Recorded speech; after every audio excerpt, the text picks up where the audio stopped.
Hello trainees, this is Anand Kumar और आज मैं आप लोगों के सामने एक्सरसाइज 7 लेकर के आया हूं जो कि आइसोमेट्रिक प्रोजेक्शन से संबंधित है। और इस आइसोमेट्रिक प्रोजेक्शन को हम लोग क्या करेंगे, बनाएंगे। तो सबसे पहले आप लोगों को याद दिला दूं कि इस आइसोमेट्रिक प्रोजेक्शन को बॉक्स मेथड से बनाना है, या बॉक्स मेथड से बनाने के लिए मैंने कहा था। बॉक्स मेथड से बनाने से आपको क्या फायदा मिलेगा, जब आप ऑर्थोग्राफिक प्रोजेक्शन बनाइएगा तो उस समय इसका इम्पोर्टेंस आपको मालूम चल जाएगा। तो आइए मिल करके इसे हम लोग बनाते हैं। तो इसको बनाने के लिए क्या करना पड़ेगा, इससे पहले बनाना पड़ेगा, बॉक्स को पहले बनाना पड़ेगा, क्योंकि इससे हम लोगों ने total length, total width, total height, लंबाई, चौड़ाई और ऊंचाई, टोटल ऊंचाई जो है निकाल लिया है। अब इसी डायमेंशन के माध्यम से हम लोगों को क्या करना है, इसे कंप्लीट करना है। तो आइए बनाते हैं। तो सबसे पहले क्या करेंगे, इस चांद वाले सेट स्क्वायर को नीचे हमेशा रखना है और यहाँ पे एक बेस लाइन खींच लेना है। इसी बेस लाइन के पीछे जो है हम लोगों को इस सेट स्क्वायर को या इसके किनारे को जो है रखना है, थोड़ा सा भी हिलने ना पाए। यदि ये हिलता है तो आपका ड्राइंग खराब हो सकता है। तो क्या करेंगे, सबसे पहले इस बॉक्स को बनाने के लिए 30 डिग्री में सेट स्क्वायर को इस तरह से सेट करना है। और सेट करने के बाद आपको लेफ्ट साइड इस तरह का लाइन खींचना है। ध्यान रहे, लाइन खींचने के क्रम में आपको हमेशा कंस्ट्रक्शन लाइन ही खींचना है। आपस में लाइन क्रॉस करने के बाद यहाँ पे क्या करेंगे, पॉइंट आउट करेंगे। फिर 90 डिग्री का सेट स्क्वायर, 90 डिग्री वाले एंगल को सेट करेंगे सेट स्क्वायर में। और इस तरह से सबसे पहले 3 लाइन खींच लेना है। और इसके बाद यहाँ पे देखना है कि यहाँ कितना लिया गया है, 60 लिया गया है। कितना लिया गया है, 60 लिया गया है। तो हम लोग क्या करेंगे कि राइट साइड कितना मेजर करेंगे, 60 मिलीमीटर मेजर करेंगे। वीडियो में यदि आपको डायमेंशन नहीं दिखता है तो आप जूम करके भी देख सकते हैं। लेफ्ट साइड क्या करेंगे, लेफ्ट साइड कितना लेना है, 50 लेना है। तो आप इधर लेफ्ट साइड जो है 50 लीजिए। लाइन को अभी डार्क नहीं करना है। 50 लेने के बाद टोटल हाइट, यहाँ पे थोड़ा समझना है, हाइट बीच का कैसे पता चलेगा, या मैं बीच में ही हाइट क्यों ले रहा हूँ, क्योंकि कहीं एक स्थान पे डायमेंशन दे देने से इसका तीनों जो लाइन होगा 90 डिग्री वाला वो उतना ही साइज का हो जाएगा, यानी 30 और इधर का 60, इधर का 50, ये याद रखना है। मैंने पहले बेसिक क्लास में ही इसे मैंने कंप्लीट करा दिया है। इसके बाद क्या करेंगे, बीच का कितना लेना है, हमें बीच का लेना है 30 मिलीमीटर। तो ये मैंने 30 मिलीमीटर में पॉइंट आउट कर लिया है। इसके बाद क्या करेंगे, इसके बाद आप लोगों को लाइन के पैरेलल लाइन खींचते चले जाना है। लाइन के पैरेलल लाइन हम कैसे खींचेंगे, इस लाइन के पैरेलल आगे बढ़ करके हाइट में 30 मिलीमीटर में आपको लाइन खींचना है। ये मैंने लाइन खींच दिया। इसके बाद लेफ्ट साइड में भी यही काम करना है। 30 डिग्री में सेट स्क्वायर, 30 डिग्री में सेट स्क्वायर सेट करने के बाद पहले वाला लाइन के जैसा ही आपको पैरेलल लाइन को खींचना है। ये मैंने लाइन को खींच दिया। इसके बाद क्या करेंगे, 1 लाइन, 2 लाइन, 3 लाइन, 4 लाइन, ये आपका 90 डिग्री का लाइन खींचना है। तो जहाँ पे मैंने डायमेंशनिंग किया था 50 ले करके, वहीं से हम लोगों को जो है 90 डिग्री में लाइन को खींचना है। लाइन जहाँ आपस में क्रॉस होता है, लाइन जहाँ आपस में क्रॉस होता है वहाँ पे क्या करना है, पॉइंट आउट करना है। इसके बाद लाइन को हम लोगों को वहीं से खींचना है। मैंने यहाँ पे कितना मेजर कर लिया था, 60 कर लिया था। यहाँ से अब 90 डिग्री में लाइन को ऊपर खींचना है। ये रहा। तो 1 लाइन, 2 लाइन और 3 लाइन, इस तरह से हमें यहाँ भी 3 लाइन खींचना है इसी डायरेक्शन में, 1, 2 और ये 3। इसके बाद लेफ्ट साइड क्या करना है, लेफ्ट साइड भी उसी तरह से 1 लाइन, 2 लाइन और ये 3 लाइन। क्रॉस होने पे आपको पॉइंट देना बहुत ही ज़रूरी है, क्योंकि पॉइंट करने के बाद ही पता चलता है कि आगे क्या करना है। इसके बाद हमें जो भी लाइन फालतू लग रहे हैं या कंस्ट्रक्शन लाइन में है या मिटाना पड़े तो मिटा सकते हैं। इसके बाद क्या करना है, ये तो बॉक्स कंप्लीट हो चुका है। अब इसमें क्या करना है, इसमें करना ये है कि यहाँ पे आप लोग देख सकते हैं कि किनारे किनारे यानी आइसोमेट्रिक प्रोजेक्शन के किनारे किनारे बहुत सारे छोटे छोटे डायमेंशन दिए गए हैं। तो यही छोटे छोटे डायमेंशनों को हमें बॉक्स में सेट करना है। तो क्या करेंगे, यहाँ पे जा करके देखते हैं तो यहाँ 10 लिया जा सकता है। कितना लिया जा सकता है, 10 मिलीमीटर लिया जा सकता है। तो 10 मिलीमीटर को पॉइंट आउट करते हैं। ये 10 मिलीमीटर मैंने ले लिया है। इसके बाद यहाँ से यहाँ 25 ले सकते हैं। कितना लेना है, 25। तो ये मेरा 25 ले चुके हैं। 25 लेने के बाद क्या करेंगे, यहाँ से यहाँ तो 30 है ही। अब क्या करेंगे, दाहिनी ओर कितना लेना है, 10। तो हम लोग यहाँ से इधर जो है 10 मिलीमीटर ले सकते हैं। तो ये मेरा 10 मिलीमीटर में यहाँ पे मेज़र हो चुका है। 10 मिलीमीटर मैंने कंप्लीट कर लिया है। अब क्या करेंगे, लाइन जिस तरह से खींचा गया है सभी लाइन एक दूसरे के पैरेलल है। तो हमको वैसा ही सेट स्क्वायर सेट करना है जैसे पहले जिस लाइन को खींचे थे उसी तरह से। तो बाकी के अंदर का जो लाइन है हम जो है सेट करेंगे बाद में, लेकिन पहले जो लाइन खींचना है वो लाइन हम लोग खींच लेते हैं। तो इस तरह से लाइन को हम यहाँ से 30 डिग्री में खींच सकते हैं। सेट स्क्वायर मैंने कैसे सेट किया था, इस तरह से। अब यहाँ के बाद आपको 90 डिग्री में लाइन को लेकर के नीचे जाना है, जैसे यहाँ पे दिया गया है।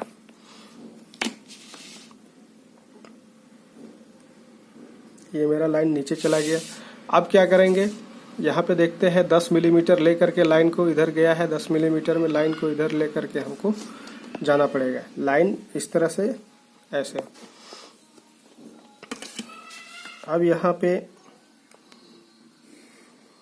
यहाँ के बाद लाइन को क्या करना है, मूव कर देना है। लाइन को मूव करेंगे लेफ्ट साइड में। जहाँ पे लाइन सटता है वहाँ पे आपको पॉइंट आउट करते चले जाना है और बीच बीच में आपको ध्यान भी देना है। अब यहाँ से यहाँ कितना है, 25 है। 25 किसके लिए है, तो इस लाइन के लिए है। तो क्या करेंगे, लाइन का डायरेक्शन देखिए या एक्सटेंशन लाइन का डायरेक्शन देखिए। इस तरह से यहाँ पे पॉइंट आउट कर लिए हैं। पॉइंट आउट करने के बाद आप यहाँ से 90 डिग्री में लाइन को खींच सकते हैं। ये 90 डिग्री में। इसके बाद इस तरह से हम लाइन को आगे बढ़ा करके क्रॉस यहाँ पे कर सकते हैं। कुछ लाइन जो है यहाँ पे एक्स्ट्रा हो गया है उसको हम इरेज करेंगे। अब इसको और इसको कंपेयर करिए, कौन सा लाइन छूट रहा है। ये लाइन मेरा छूट रहा है और 10 के बाद ये लाइन छूट रहा है। तो इस लाइन को हम लोग खींचेंगे। ये लाइन किसके पैरेलल है, इसी के पैरेलल है। तो सेट स्क्वायर भी हमें इसी तरह से बैठाना होगा। अब ये 90 डिग्री का लाइन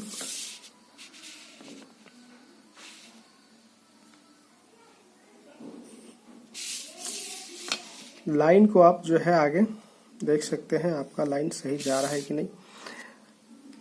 यहाँ तक आ चुके हैं। यहाँ आने के बाद क्या करेंगे, अब हमें यहाँ से यहाँ कितना लेना है, 30 मिलीमीटर लेना है। तो क्या करेंगे, हम यहाँ पे मेजर कर सकते हैं 30 मिलीमीटर और लाइन को इधर यहाँ से थ्रो कर सकते हैं। तो 30 मिलीमीटर जो है मेजर कर लीजिए। 30 मिलीमीटर कैसे करेंगे, यहाँ पे इस तरह से 30 मिलीमीटर मेजर करने के बाद 30 मिलीमीटर जब मेजर हमने कर लिया है तो यहाँ पे कंस्ट्रक्शन लाइन को आगे भेजेंगे। बहुत पतला लाइन जो कि होता है, कंस्ट्रक्शन लाइन को आप यूज कर सकते हैं बार बार, कोई दिक्कत नहीं है, लेकिन बाद में जो है उसको इरेज कर देना है। तो हम लोग यहाँ तक पहुँच चुके हैं। यहाँ तक पहुँचने के बाद फिर क्या करेंगे, यहाँ से यहाँ तक यानी पॉइंट टू पॉइंट हमें जो है टेपर लाइन की मदद से इसको मिला देना है। हम एक ही सेट स्क्वायर से इसको जो है डायरेक्ट मिला देंगे या स्केल से भी आप मिला सकते हैं। अब क्या करेंगे, यहाँ से यहाँ कितना लेना है, 10 मिलीमीटर, जैसे कि यहाँ पे दिया हुआ है। तो 10 मिलीमीटर हम मेजर कर लेते हैं। ये 10 मिलीमीटर मैंने मेजर कर लिया है। और अब क्या करेंगे, सेट स्क्वायर को इस तरह से सेट करेंगे और यहाँ स्लाइड करेंगे। स्लाइड करने से क्या होगा कि मेरा जो लाइन है उसी के पैरेलल एक लाइन खींचने का जो है मदद मिल जाता है। फिर आगे क्या करना है, अब लगभग में ड्राइंग हमारा कंप्लीट हो चुका है। अब क्या करेंगे, इसी को देख करके आउटलाइन को लगातार हम खींचते चले जाएंगे। लेकिन उससे पहले आपको क्या करना है, कुछ एक्स्ट्रा कंस्ट्रक्शन लाइन को मिटाना है। लेकिन क्या करते हैं कि पहले हम डार्क कर लेते हैं ताकि आपको पता चल जाए कि कौन सा लाइन होगा कौन सा लाइन नहीं होगा। तो अब लगातार क्या करते हैं, लाइन को डार्क करते चले जाते हैं। और डार्क करने के क्रम में ध्यान देना है, एक्सटेंशन लाइन यदि कहीं पे आता है तो आप एक्सटेंशन लाइन को खींच सकते हैं।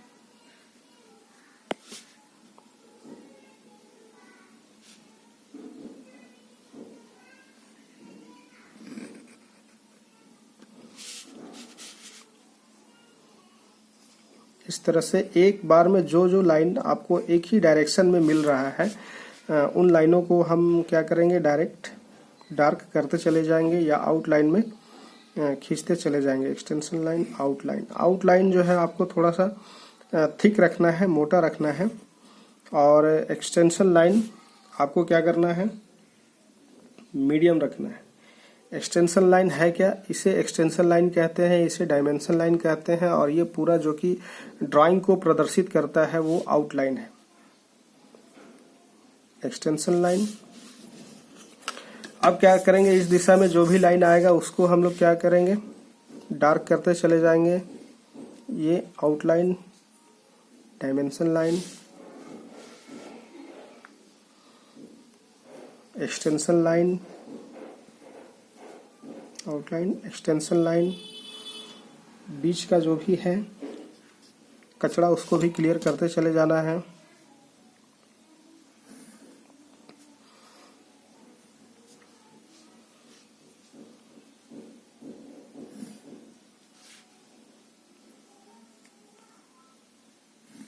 इस तरह से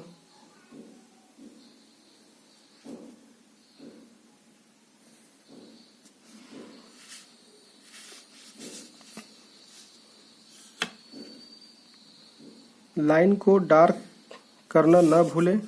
और कोई भी लाइन ऐसा जो कि आउटलाइन होता वो छूटना नहीं चाहिए। आपको ड्राइंग बनाने के बाद लगातार उसको ध्यान में रखना है। Extension line, extension line, outline,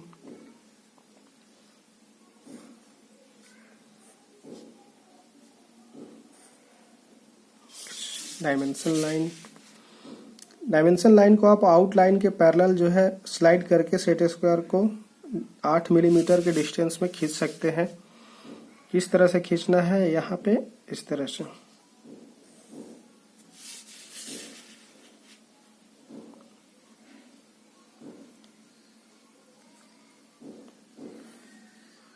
इस तरह से आप लगातार जो है खींच सकते हैं।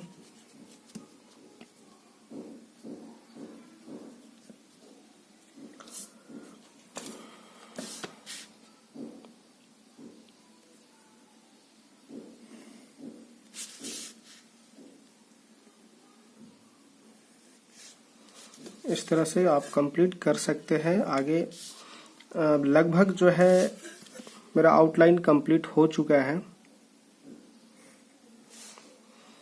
ध्यान रहे इस तरह के जो लाइंस हमें मिलते हैं या छूट जाते हैं उन्हें क्या करना है, इरेज कर लेना है। ये ड्राइंग को खराब कर सकता है या दिखने में खराब लगेगा। तो ड्राइंग सुंदर होना चाहिए, नीट एंड क्लीन होना चाहिए, तभी आपको पूरा नंबर मिल सकता है।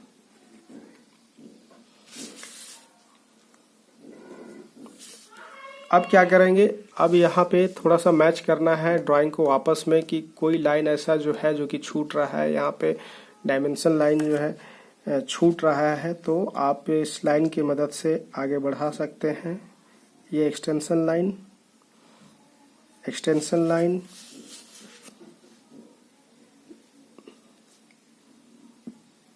और ये डायमेंशन लाइन।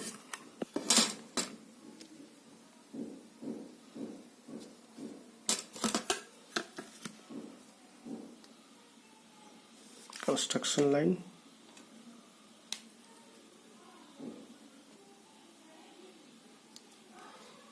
अब हमें 2 mm शॉर्ट एक्सटेंशन रख करके 2 mm शॉर्ट एक्सटेंशन रख करके बाकी का जो भी लाइन है उसको क्या करना है, इरेज कर देना है, मिटा देना है।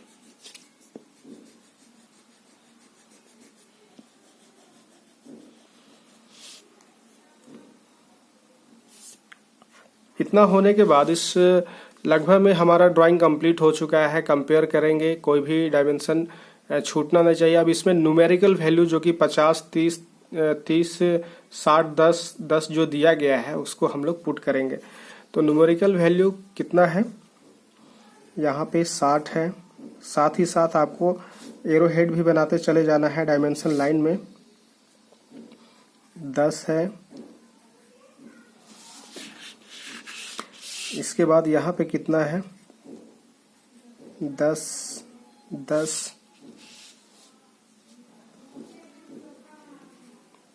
10, 10,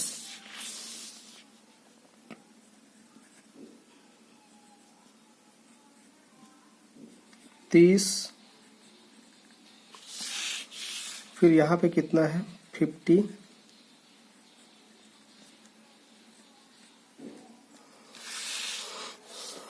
यहाँ पे कितना है, 30,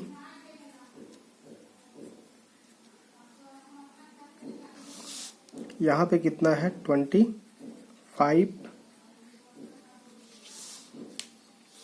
अब लगभग में हम लोगों ने न्यूमेरिकल वैल्यू को यहाँ पे पुट कर दिया है। पुट करने के बाद अब जो डायरेक्शन है, एरो डायरेक्शन है जिसमें फ्रंट, साइड, टॉप लिखने का है, तो वो हम लोग करेंगे। अब तो उसको करने के बाद आपको सेट स्क्वायर जैसे पहले इसे बनाने के लिए सेट किए थे बेस में, उसी तरह से सेट करके आपको 30 डिग्री में, 90 डिग्री में इसको खींचते चले जाना है।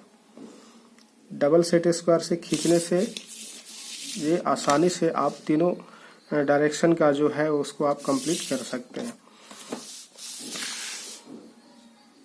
ये एरो हेड, ये एरो हेड यहाँ पे लिखेंगे। अब क्या लिखने का है, लिखना है front view, FR।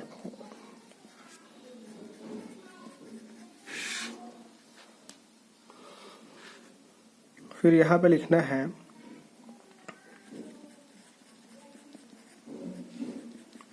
Side view, और ऊपर में क्या होगा, टॉप व्यू। और नीचे हम लोग क्या कर लेंगे, ऑल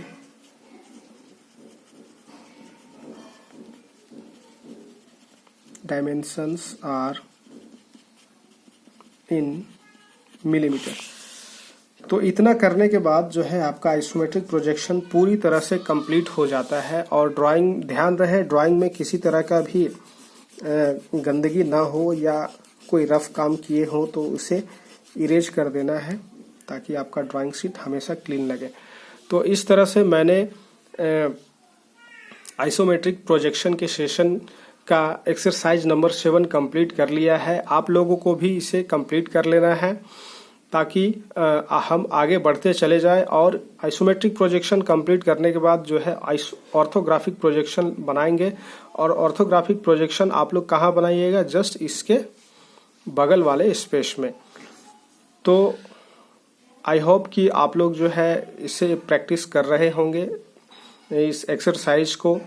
और जिन बच्चों को ये वीडियो तुरंत मिलता है या आप इसे डायरेक्ट इससे देखते हैं और समझ में नहीं आता है, तो आप पिछले वाले वीडियो में जाएं, स्टेप 1 से स्टार्ट करें। यदि समझ में नहीं आता है तो एकदम वहाँ पे क्लियर बेसिक बताया गया है और वहीं से आप स्टार्ट करें। आप जल्द से जल्द यहाँ तक पहुँच सकते हैं। और हो सके तो इसके अलावे 8, 9, 10 एक्सरसाइज अभ्यास जो है लगातार आप मेरे बिना बताए बना सकते हैं। तो मिलते हैं नेक्स्ट आइसोमेट्रिक प्रोजेक्शन के एक्सरसाइज नंबर 8 में। Thank you.